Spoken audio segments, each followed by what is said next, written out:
in the next 45 days, you'll either get a listing and we'll know that you're serious and going to be successful or not. Because listings are the heart of being busy. Nobody opens a lemonade stand to have a line of thirsty people, but no lemonade.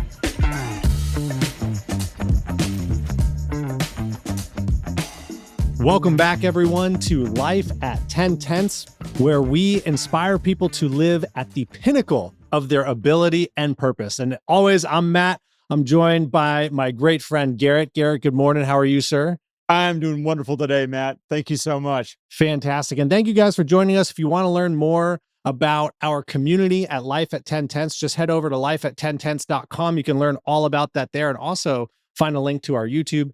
If you are listening to this, we're on YouTube now. And if you're watching this on YouTube, you can go there and find the audio if you want to take us on the go as well. But today we have an incredible guest, and we're so excited to have him with us. We have Matthew Ferrara joining us today.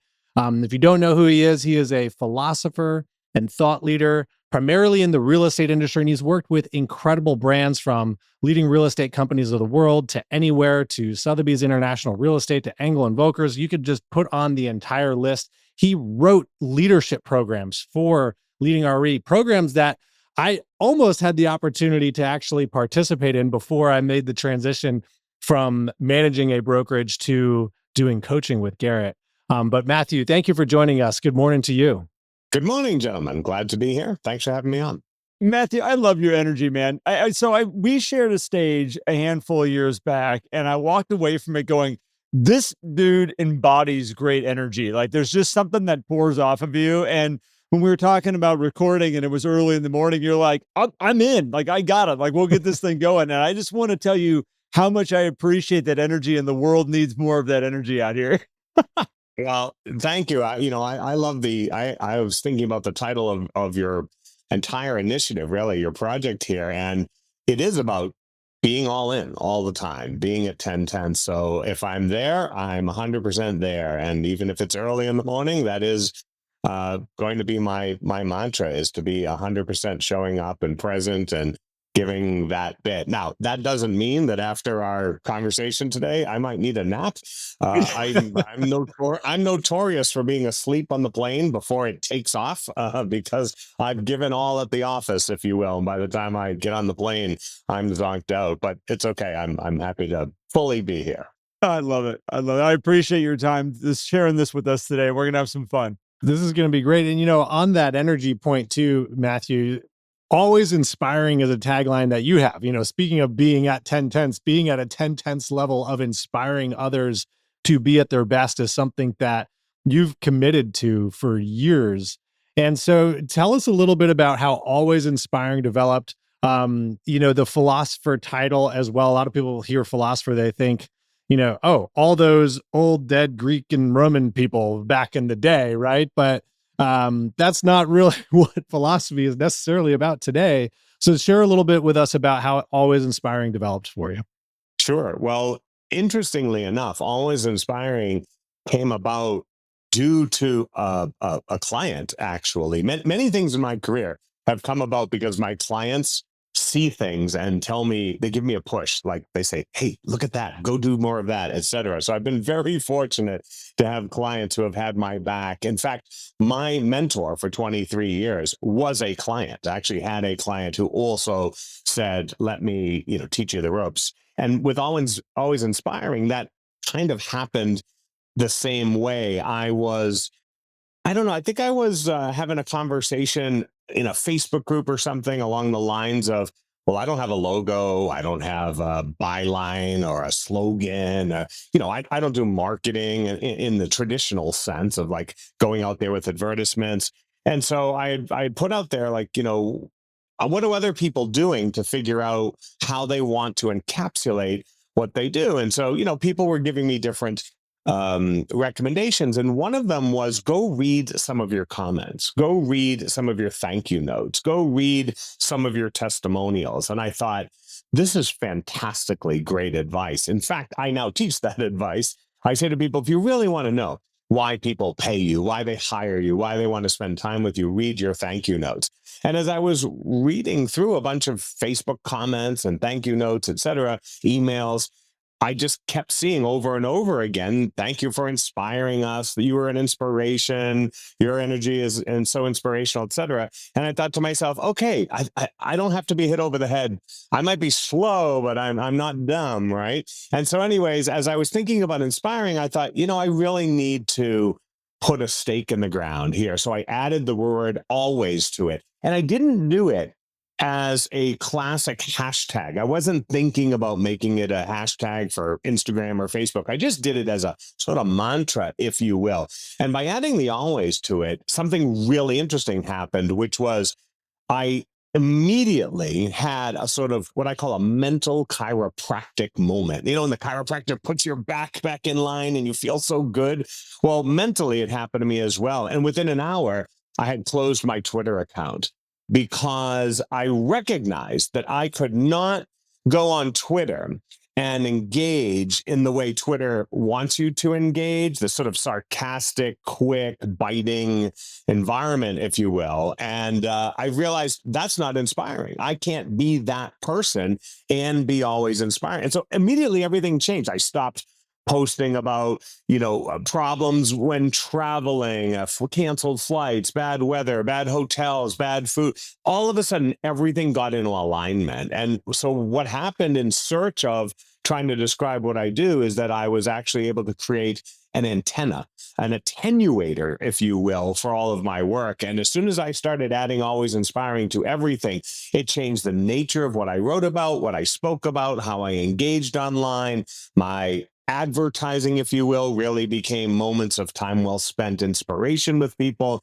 And so it really infused a next generation of my work. And so it's been pretty exciting. Of course, it dovetails with the fact that I am a professionally trained philosopher. So my degree was in philosophy and economics. And again, that was also a client nudge some years ago, 15 years ago, maybe now. I was getting a little swamped with being described as, the guru, the speaker, the consultant. And I was like, those things just don't really fit. And honestly, a client said to me, well, what did you study in school? And I said, I got my degree in philosophy. And he's like, well, why don't you add that to your signature file? And so I added it to my signature file. And the very first person that I emailed was a senior vice president over at a very big international luxury firm. And in his reply, he said, I'm looking forward to catching up with you. P.S. I noticed your new signature file title. And I wrote back, thanks. What do you think about it? And he didn't reply. And I got really nervous. I was like, oh my gosh, what is going on? Like he's trying to think of a nice way to tell me not to be such an egghead, And basically an hour later, he replied and said, so sorry, got pulled into a meeting. Love your signature. It's about time.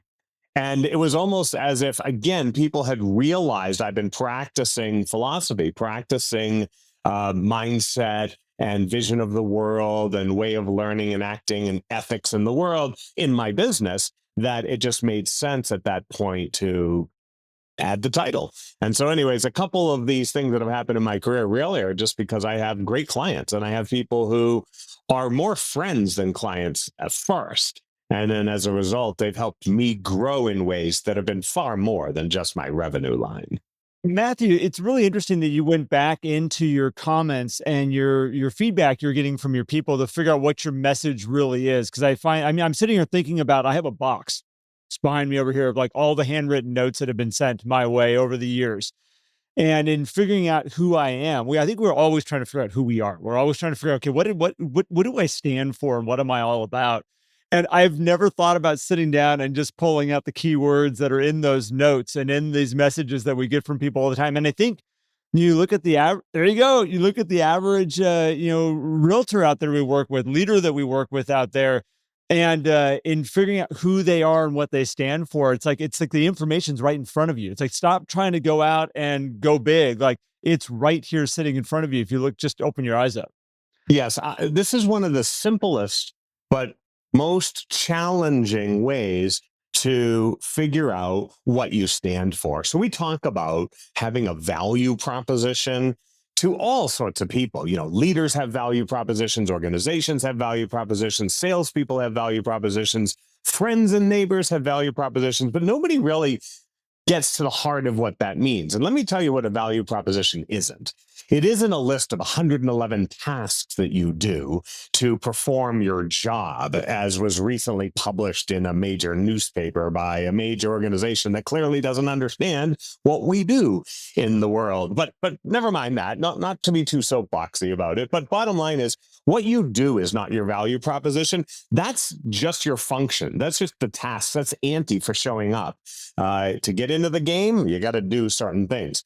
Your value is what causes people to say, I want you. I don't want to do this with anyone else. And to find that, you're being told that all the time. Just listen to people. Listen to what they say to you in person. Listen to what they write to you after your opportunity to do business together. And no one is thanking you for your online transaction management platform. Oh God, Garrett, you had the best login I've ever seen. Or Matt, your lockbox was so Bluetooth, you know, like the weird things that people think we value. I'm so glad I could use DocuSign with you. Like, no one talks like that. What they say is, you were energetic, calming, creative. You solved problems for us. You had our back. You kept us from going off into emotional deep end land. Like, all of the things that people truly, truly are grateful for from us, they actually tell us. And I'm a pretty simple guy. I remember Sam Walton saying, figure out what people want and give them more of it. So if you actually write me a thank you note and say, this is what I'm thanking you for, I'm going to pay attention. And this is what my presentation is. When someone says, why should we hire you?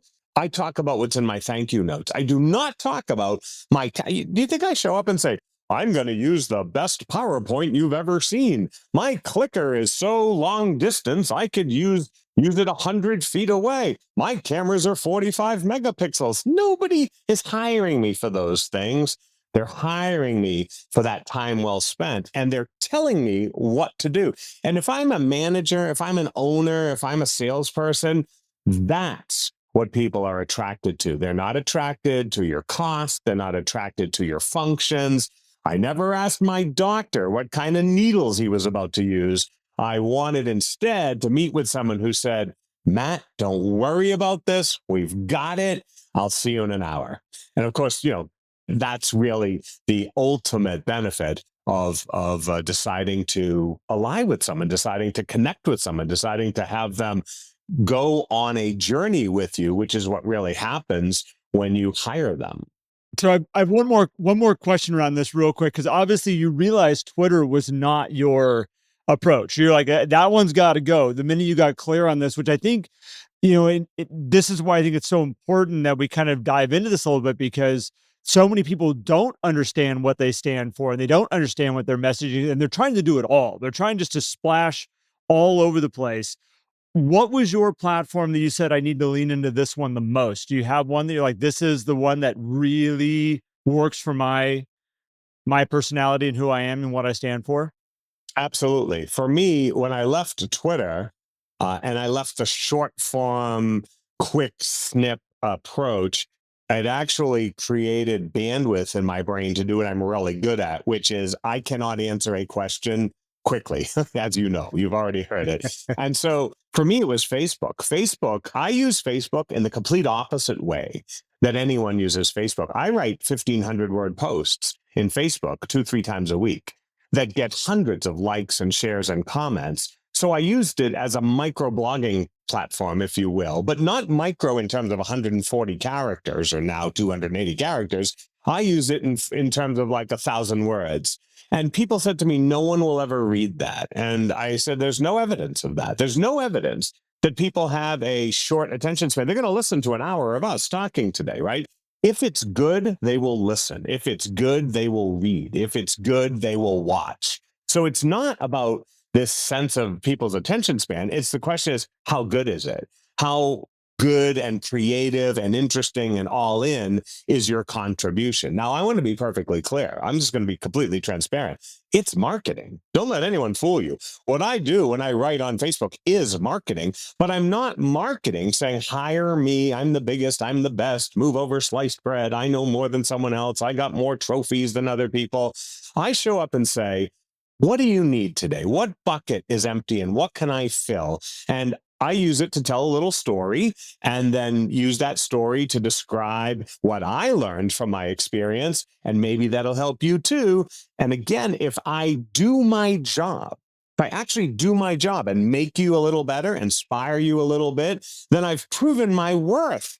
And from there, people say, well, I better figure out what else this guy has to offer, and maybe I want to buy some of it. So this is an area where I had to go with the platform that enabled me to do me. I always like to say, just show up and do you. And if you could do you better in one versus the other, stick to that. Don't try to fit into the mold of a platform that doesn't work for you. Now, ultimately, that led me to develop my newsletter on Substack, which is really where it exploded, because now on Substack, I can do very long form content and incorporate video if I want to, and downloadables and ebooks and all of that. But ultimately, I had to get there. And for me, it was the ability to go longer on Facebook that got me ready to really create a channel on Substack. This is incredible because we talk to real estate agents all the time about you got to show your value in some form or fashion so that people understand who they're hiring and what they're hiring for. And, coming back to the list of things, when all this kind of commission discussion started with these lawsuits, you saw agents getting out this generic Facebook post of here's the million different things that I do as a real estate agent. And it drove me insane. And so we started having conversation with agents like, hey, show value. And so thinking about what you've done over the years with Facebook, because I stop and read those posts. People text me your posts. I know people share them because they're saying, gosh, this was so good from Matthew today. And okay, maybe they're not reading every single one, but everyone is getting attention. And sure, it is marketing, absolutely, but it's also the value that showcases who you are. And so for real estate agents, thinking about them specifically, and we'll get into the leadership part too, because brokers say, well, how do I recruit people? I'm like, showcase why they should be there, give them the value. Otherwise, how is someone going to come over when you're just like, hey, here's the list of tech that we have? It's like, okay, cool. But like, what's the real value? Well, we have color copies. We have a color copier that you can get for free. Yeah, free color copies. We did your color office. prints, right? As soon as you go down that path, you've put yourself into a comparable position, a commoditizable. Yeah, you're commoditized. Reducible position. I think there's two aspects of your observation, Matt, that are so important here. First, I think we have to reframe in our mind the relationship. And so two reframings that have helped me, and I think help a lot of people that I get to work with, are, number one, I'm a kind of a word guy, as a philosopher, a speaker. I started out in talk radio 35 years ago. I love words. I think one word we've goofed up in this business over the years is the spelling of the word commission. So we're obsessed with commissions in this business, except that we spell the word wrong. If you spell commission the way you normally see it, you're focused on money and fee.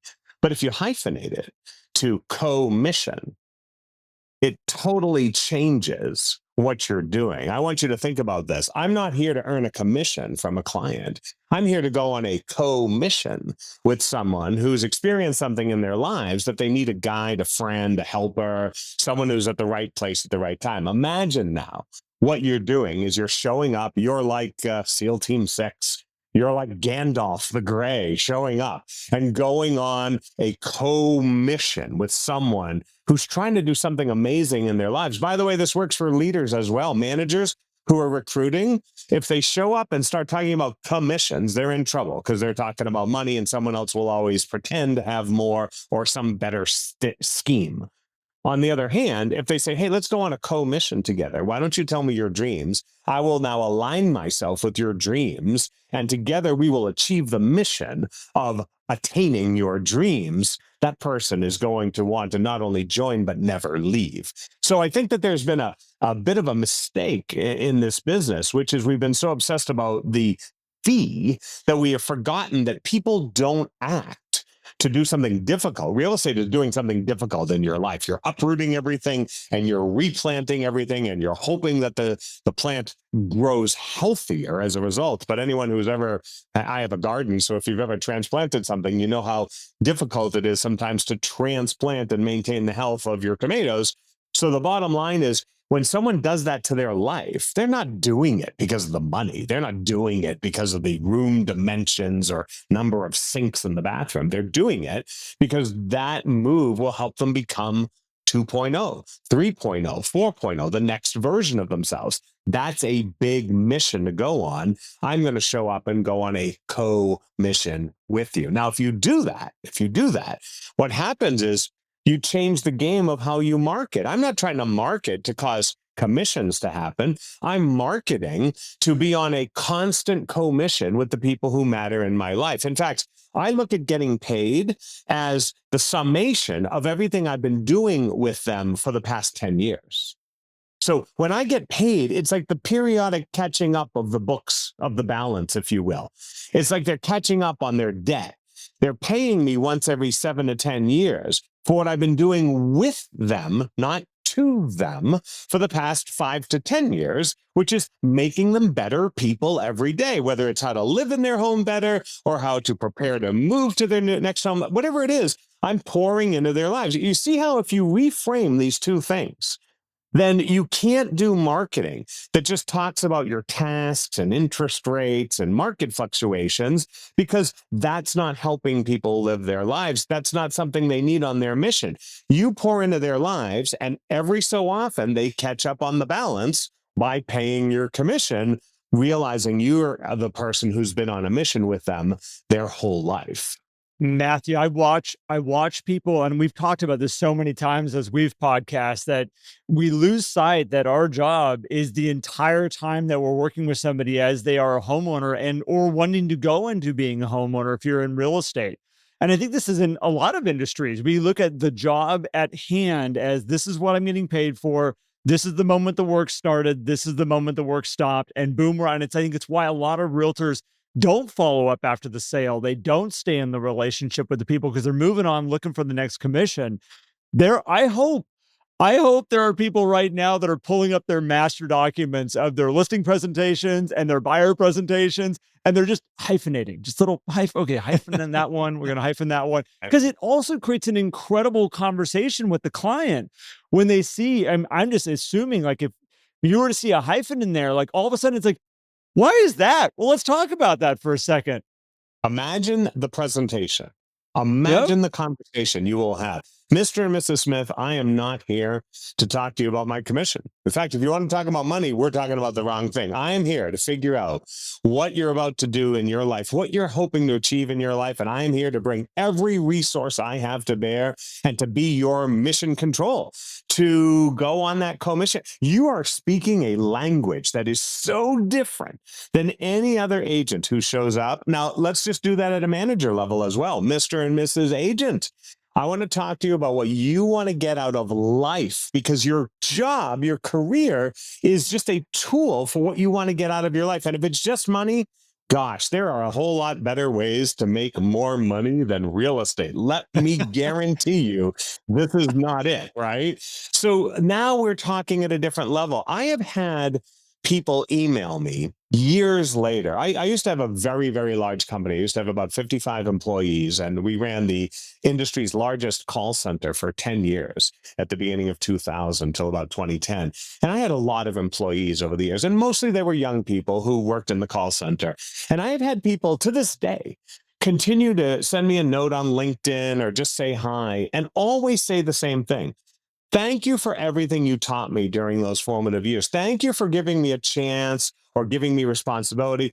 what they realized later in life, and what I realized thankfully at the time, was that I was helping people become the next version of themselves.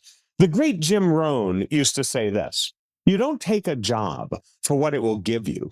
You take a job for what it will make of you.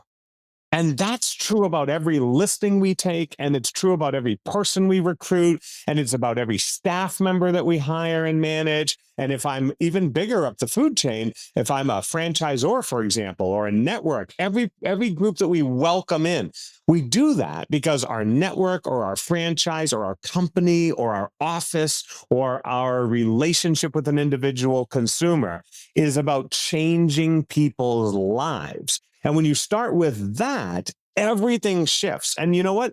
Money is the least important of those things. The budget, which is what a commission is, it's the budget that allows me and a seller, me and a buyer to get something important done. It's just a budget. Let's stop worrying about it as some sort of paycheck. It's a budget to do it. It's going to get divvied out to a whole lot of people. That's the least important thing. It's making sure we have alignment, commitment, capabilities, competencies, and faith in each other, trust in each other to get it done. That's the stuff I talk about in presentations. And that's the stuff that rings in people's minds. It resonates on a level that is way beyond how much they're going to have to pay, because they start to think about what they will have paid if they don't do it instead.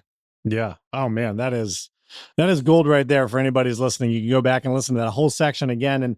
And Matthew, you brought up leadership there too in a bit. And I think this is a path to go down for us here. Is you have a great leadership club that you run, which is so needed in not just this industry, real estate, but in a lot of industries, because particularly those first two levels of what I'll call management instead of leadership, because let's talk about them like as they really are. They're managers. They're not leaders because they're not being trained as such. You know, a lot of brokerages will say, okay, you're okay at sales, maybe not really doing what you want to do, but we like you. So how about you become a manager?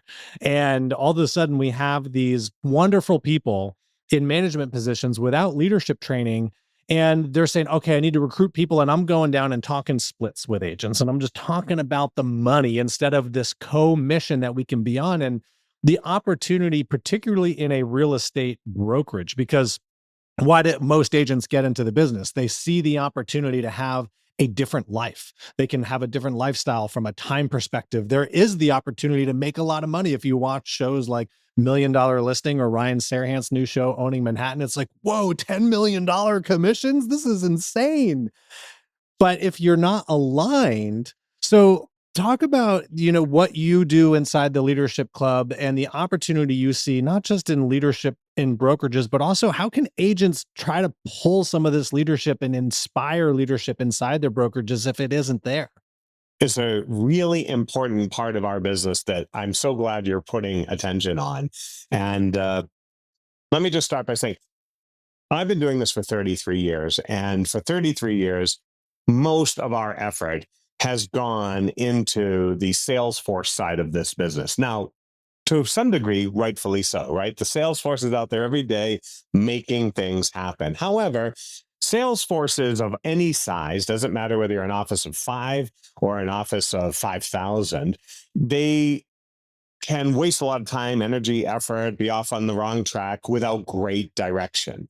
And leaders set the direction. Leaders are able to tell people, go over here, look over there, follow this pattern. So this is a key area of our industry in general that has kind of been underinvested in. Now, I don't want to downplay the fact that many organizations have excellent management training programs. They absolutely do. I've written some of them. I teach some of them. So there are some excellent ones out there. But as a whole, you're absolutely spot on that what we often do is take someone who is a great salesperson and needs a break or wants to, change up their lifestyle, and we put them in charge of leading others. Now, if they were just managing others, it actually would be okay, because managing is a very administrative function, right? Like, they probably know how to do deals really well. So we probably should have hired them as a transaction coordinator, not as an office manager, or as a deal doctor. Maybe they're really good at helping that. But to go from manager to leader is a very different set of skills, mindsets, and abilities. So when I started the Leadership Club, which is new, it's actually, we just started it this year, and it is a very special place once a week on Monday mornings where managers, owners, and leaders want to up their game. So they join a 1 hour coaching call. It's a group coaching session that we do. And they talk about the leadership challenges that they are working on, whether it's personal development or it is professional skills. And this is where we start to think about things that go beyond the functionality of the office, the management of functions, the spreadsheet, if you will, of how things get done. Now we're talking about aligning people's core values. Now we're talking about helping people manage their emotional intelligence, not just their professional intelligence, right? Not just their ability to do the job, but their emotions, their commitment to do the prospecting, do the follow-up, stay level-headed during a negotiation, be a good contributor, showing up, being part of the culture, creating engagement, nurturing people's relationships, not just their busyness. You can see where I'm going here. It's sophisticated stuff.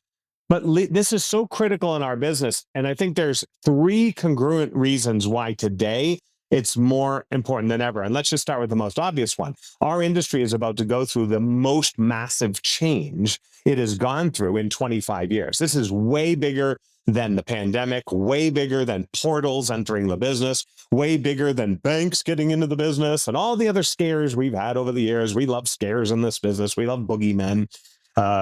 Teams are coming and all, whatever, all those things.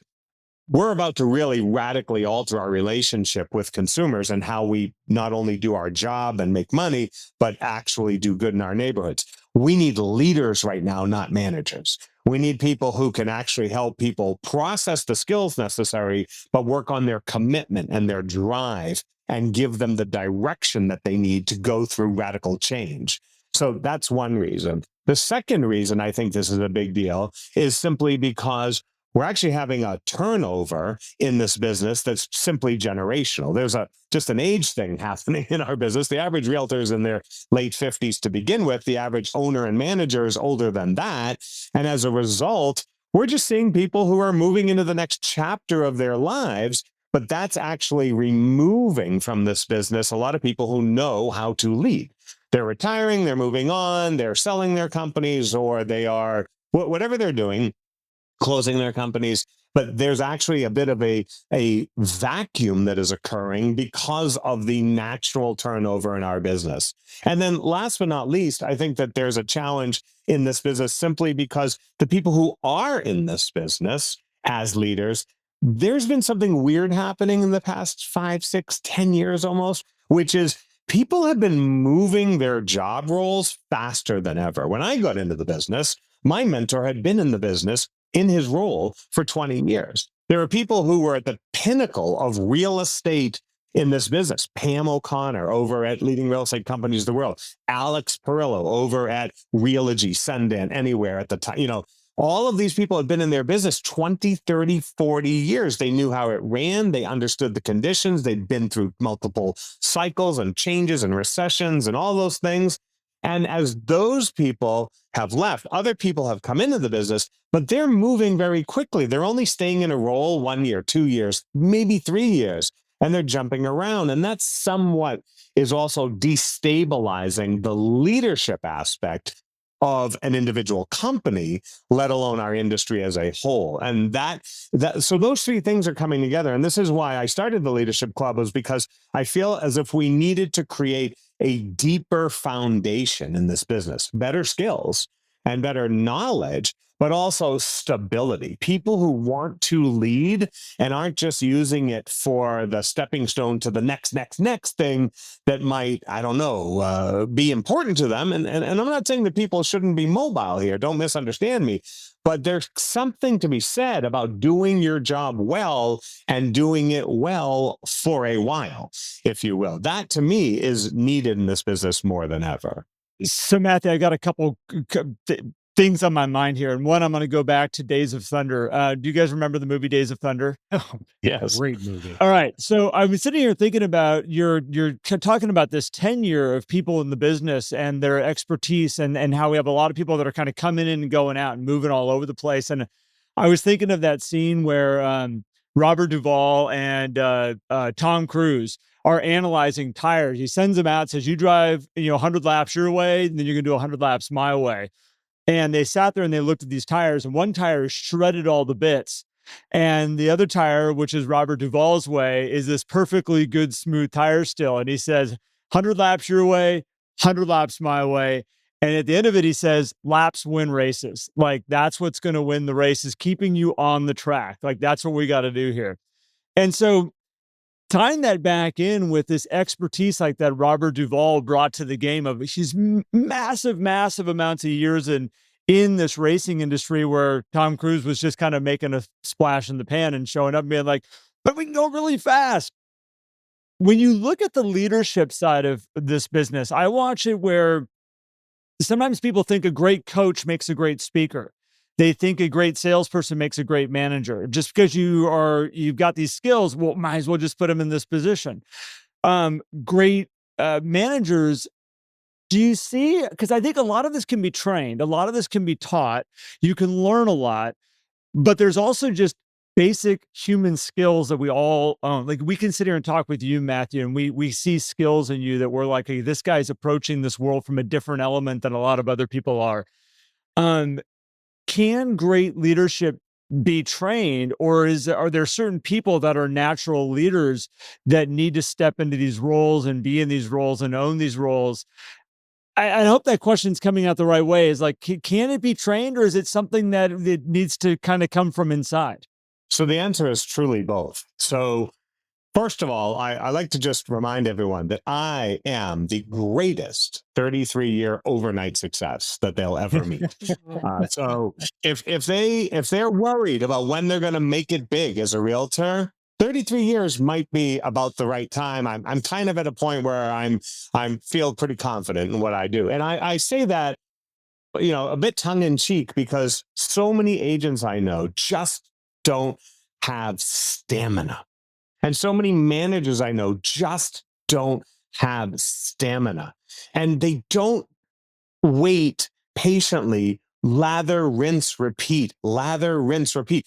I don't know if either of you play a lot of music, but when I learned to play the piano a million years ago, I did finger drills for years. I mean, I had a teacher who basically all she did was finger drills with me. And I thought, when am I ever going to play a piece of music? And so one day I complained, I'm 9 years old and I'm complaining. Why are we doing finger drills? I want to learn how to play a piece of music. And she said, okay. And she put a piece of Mozart on the music stand and said, play it. And I said, I can't play that. I've never played it before. She said, take a look. It's just your finger drills all brought together. And I was like, oh my gosh, I can do this. And suddenly I'm playing a beautiful piece because I had practiced, lather, rinse, and repeat. Practice, practice, practice. And so I bring that up because leadership is very much like that. There has to be something in you, a calling to want to step forward and help others that goes above and beyond just having a job, if you will. Because any of us could be very happy just doing our job every day. But to help others, there's a lot more you're going to put on the line. So there's an internal calling that will happen. But to turn that calling into the pinnacle of leadership, which we actually would call a lifestyle, there's a middle step. And the middle step is learning the skills, practicing the skills, repeating the skills, making the mistakes, refining, growing, coaching, learning, doing that. And so every great leader I have ever worked with, every great leader that has ever helped me, and again, I go back to the position I'm in today, is the product really of repeating more than it is a secret answer, a magic formula, a strategy. Ultimately, we often find that stamina is the key to success, not some sort of secret that someone has been withholding from you, and you'll get it in a 3-hour webinar of some kind. But what I also heard from you is that these people that they move into these positions and they just say, great salesperson, we're going to move you up into management. Probably one of the things that's missing in there is that internal drive to want to be a manager, that internal drive for that manager to want to be the leader. Because if that's not there, you can show them all the skills, you can send them to all the classes, but if it's not their internal piece, they're never going to rise to the greatness that they could be. It's a good point. Ultimately, people become managers and leaders because they're already doing the job and someone recognizes that. So if you truly are invested in helping your colleagues, then you've been coaching and co-managing and assisting and nudging and helping them in some way. And someone says, hey, you know what? You've been helping a lot of your colleagues lately. Have you ever thought of doing it for the whole office? In other words, you actually do the job before you get the job. You get the promotion or the recognition or whatever the monetary compensation as a recognition that you've already stepped up to the plate. And this is something that oftentimes I struggle with younger people, because when I'm coaching young people, they're often like, well, I've been in this role for 3 months and I haven't got a promotion yet. Well, you don't get the promotion, you do the promotion. So show me that you're operating at that level and your boss is going to recognize you with the promotion, not give you a promotion and then wait for you to grow into it. And this is true about sales. People say, well, why am I not earning at the top of my earning level? Why do I not have the business that I want? Again, what we want to try and help people recognize is do that work first. Do that level of commitment, that level of prospecting, that level of presentations, et cetera, and the recognition follows it. So the awards don't precede the effort precedes the awards. Where do you think that changed? Because it's definitely a shift that has happened. Because when I grew up, you stepped into the role and then they were like, okay, we need to be paying him more because he's doing more. He's showing up more for the team, more for the organization. That was a really natural piece. It has shifted where it's, if you pay me more, I'll do more. Like that mentality The changed. quid pro quo. Yeah, there's definitely a cultural phenomenon that's happening here. I think that is something that has actually occurred at very many levels of our society. I mean, to wax philosophical here for a moment, we see this in grade inflation in schools. People are getting grades that they actually didn't work for. We don't fail anyone anymore. We don't cause any students not to pass their grade because they didn't do the work. Now, again, there can be a million reasons and a million ways in which we can improve the school system, but one of the ways that works in life is that if you don't do it right, it doesn't work. You know what I'm saying? And so some of that is actually happening in this business as well. To be fair, there are people who jump into this business and they go to a brokerage for 3 months and then they say to the manager, well, my life hasn't improved and I'm not rich and I don't have all these leads and again, like I don't know what they expected, because they never failed before, because no one ever said to them, you got to stay back in 3rd grade, but you got to do the work of 3rd grade to get to 4th grade. You don't just get there automatically. If you want to be a top producing salesperson, you have to actually do what top producing salespeople do. You can't cheat the system. You can't buy the leads. You can't buy the listings, because then you just end up with losing all your money in marketing when they expire or when you have to do a price reduction. But people want to skip. They want some sort of, I wrote an article recently that you might like. It was actually called, Why Can't We Have 1-minute abs? Do you remember the advertisement many, many years ago, 10-minute abs? I mean, I'm old enough to remember these funny TV ads, right? And they whittled them down to like 9, 8, 7. Yes. So why can't we have 1-minute abs? If we can have 10-minute abs, why not 1-minute ab? Why can't I go from nobody to Kim Kardashian level Instagram celebrity? Well, there is a way to do it.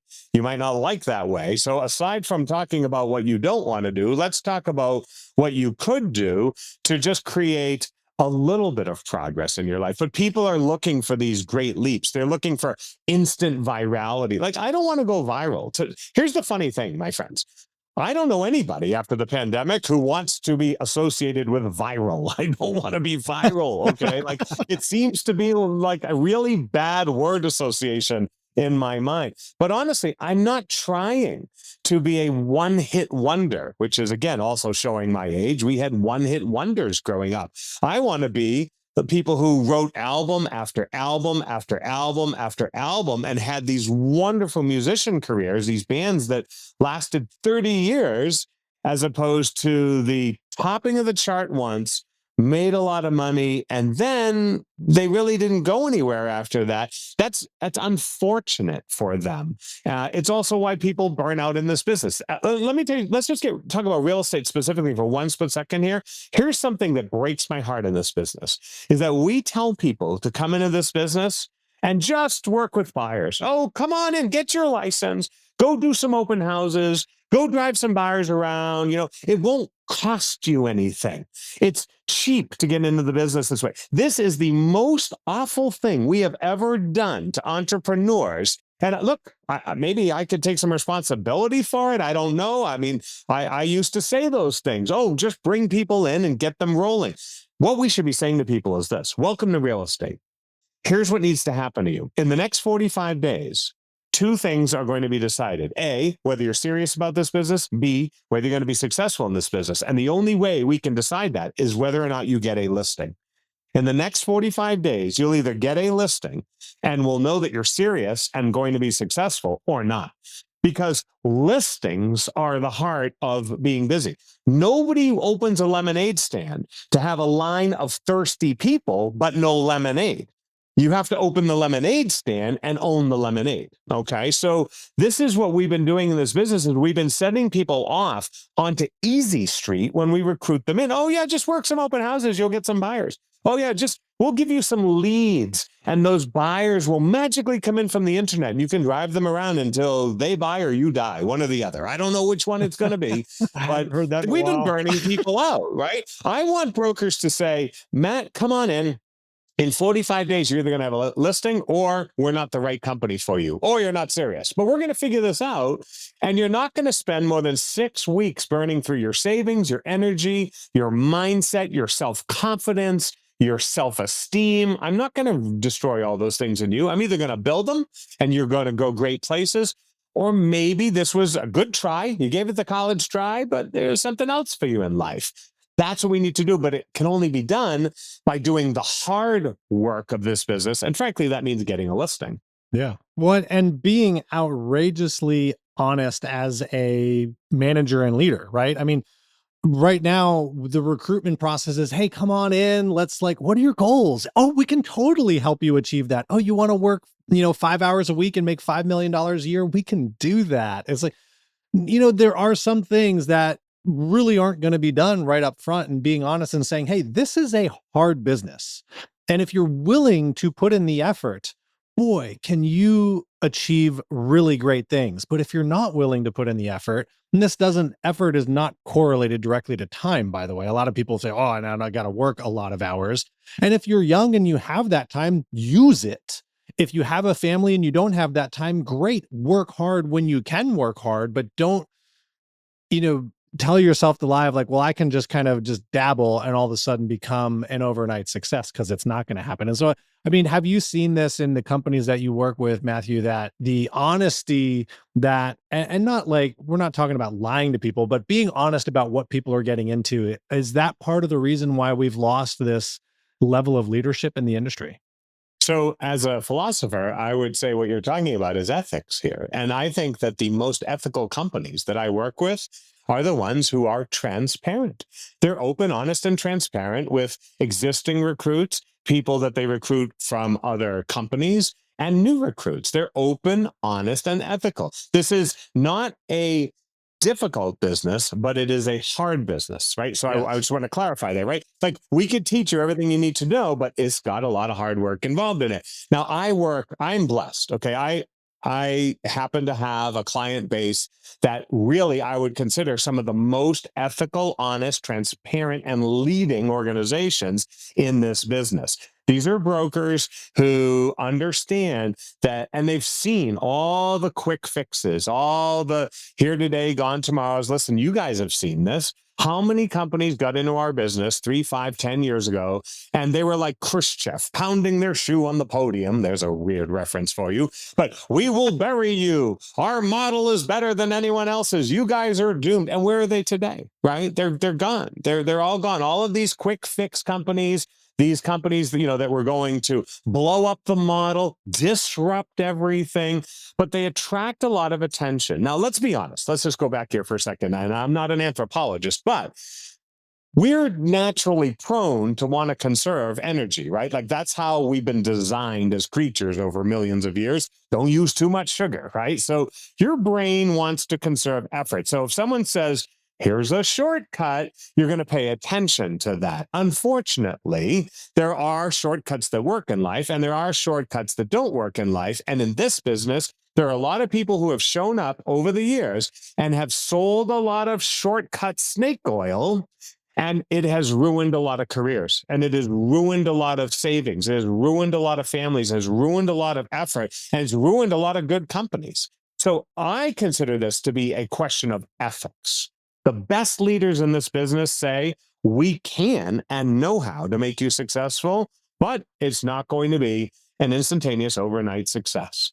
And if you're ready to have that conversation, we'll turn you into a gold medal Olympian.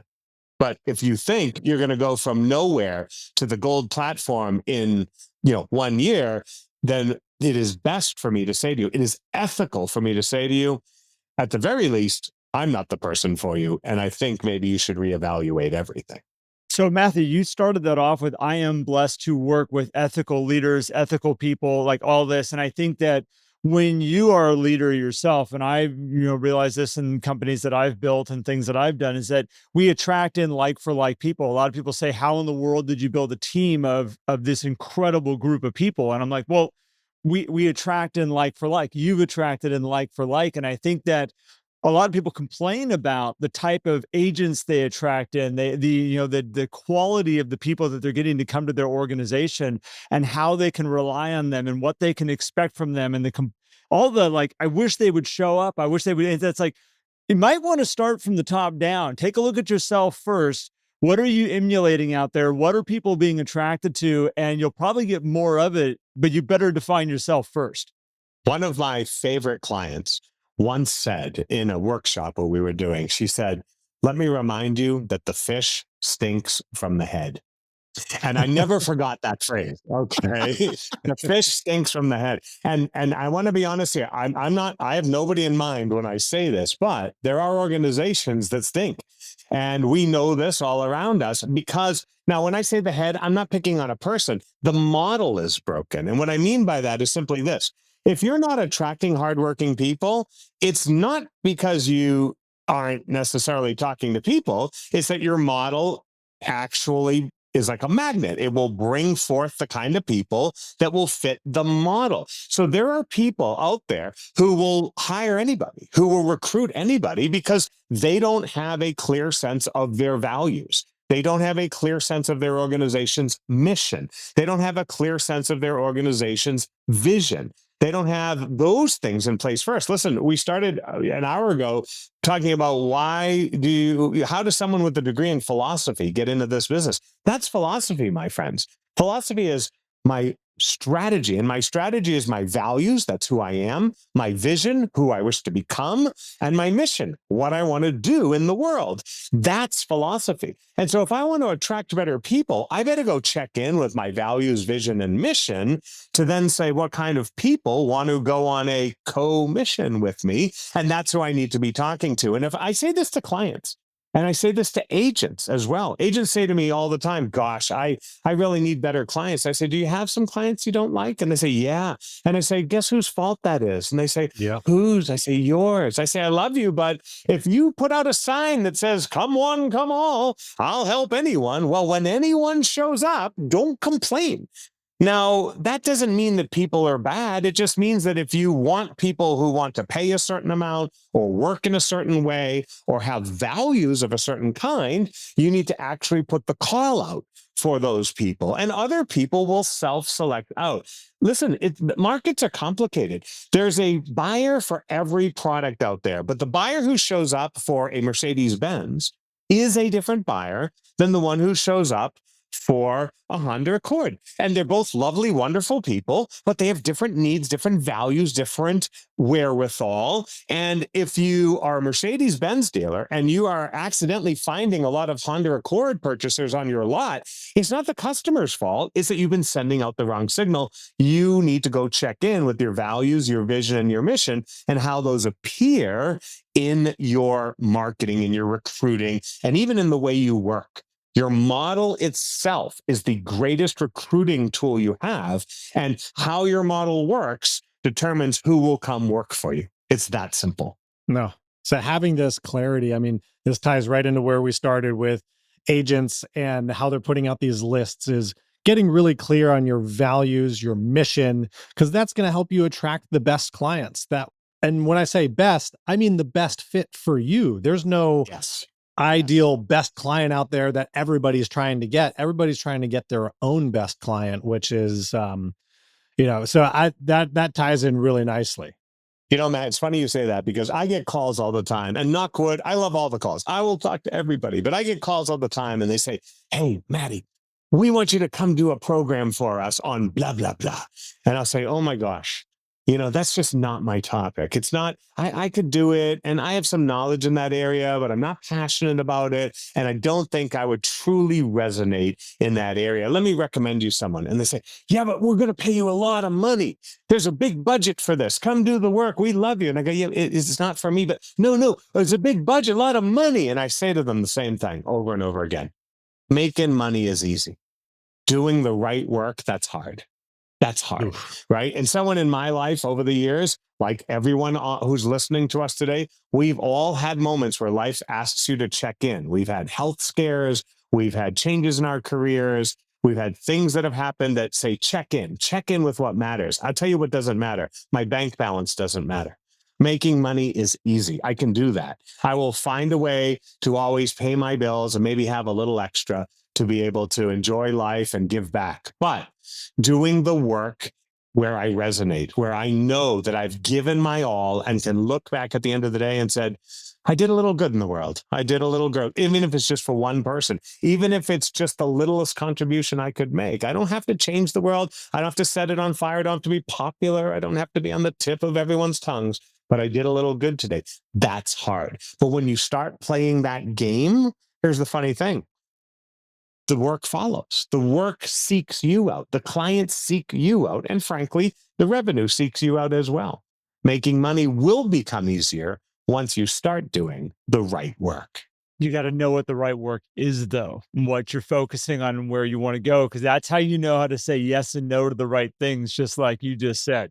You're so right, Garrett. And that's where things like your work, the work the two of you are doing in Life at 10 Tenths, and all the efforts that people like you over the years have done for people, not only in our industry, but just, every time you help a realtor, you're helping their family. Every time you help that family, you're helping their neighborhood. When you help a neighborhood, you're helping a city. Like, I really look at this as a ripple effect. And the work that you guys are doing and the kind of effort that you pour into people every day, if all we can do for them is to get a little clearer on what they stand for, who they want to be, and the kind of work they want to do every single day, we make them a little bit better, one person at a time in your communities, then that is going to be the way to change the world. People say to me all the time, how can we fix everything? I say, how about we just fix one thing? How about we just fix a little bit of me today and a little bit of you today? We work on that. Everything else will follow from it. Oh man, we could go on. I have a feeling for when we started this out, I got a hold of Matthew and I said, what would this look like? What could we do? What's our time frame? And I said, I have some specific ideas. I said, but we might just get into a flowing conversation. We barely covered the things that were on the list that we were thinking that we were going to talk to you about today, Matthew. We went in this flowing conversation. I can't tell you how much I appreciate it. And I think if we open up any more doors here that are on my list, we're going to be here for another hour. So maybe we need to circle back around and do this again. Now, here's some cool things that are coming up. Matthew, I want to say thank you so much for your time, your energy today. You are one of the more positive people I have been around in a long time. When we were setting up this interview, my wife got a hold of me and she goes, I saw Matthew Ferrara's on your list. I said, yes. She goes, I am so excited. She's not a realtor. She is not a salesperson, but she's like, I see him in your social media lines. And she goes, he's one of the more positive people in the industry today, looking at the changes that are going on. And we need more people like you to set the stage of there's good all around us. There's great all around us. We just need to open our eyes up to it. So with that being said, we're excited, Matthew, because we're going to have you in our community as a special guest. Even the people in our community right now are going to be learning about this as the rest of the world is learning about this. And we're going to have you in to do a workshop. We're going to have you work one-on-one with our 11 circle that we have, which is a level in our community that you can get access to. And I want to encourage everybody, if you want to come spend more time with Matthew, more time with us, first off, come check out Life at 10 Tenths. And in there, you can sign up there's different levels, but the 11 circle is what you're going to want to be a part of if you want to come and be a part of what Matthew's going to be doing with us.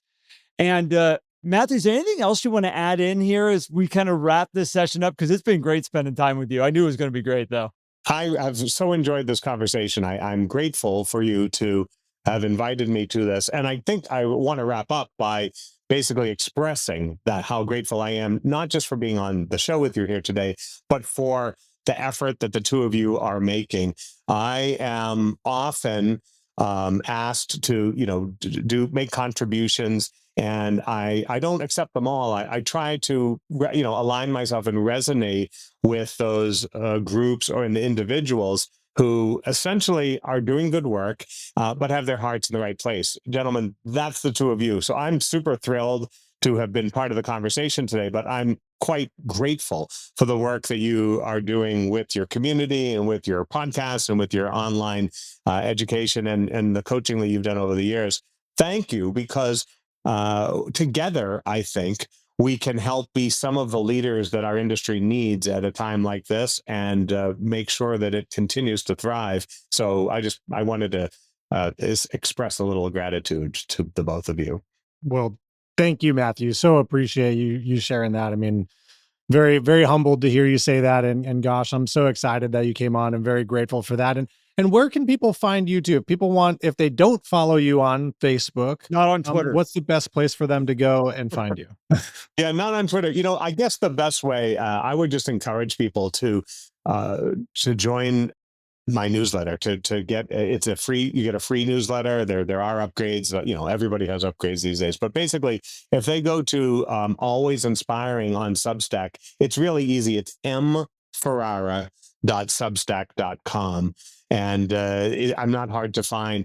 And every week I produce a couple of stories, and they have a couple of life lessons in them that relate not only to our industry, but just life in general.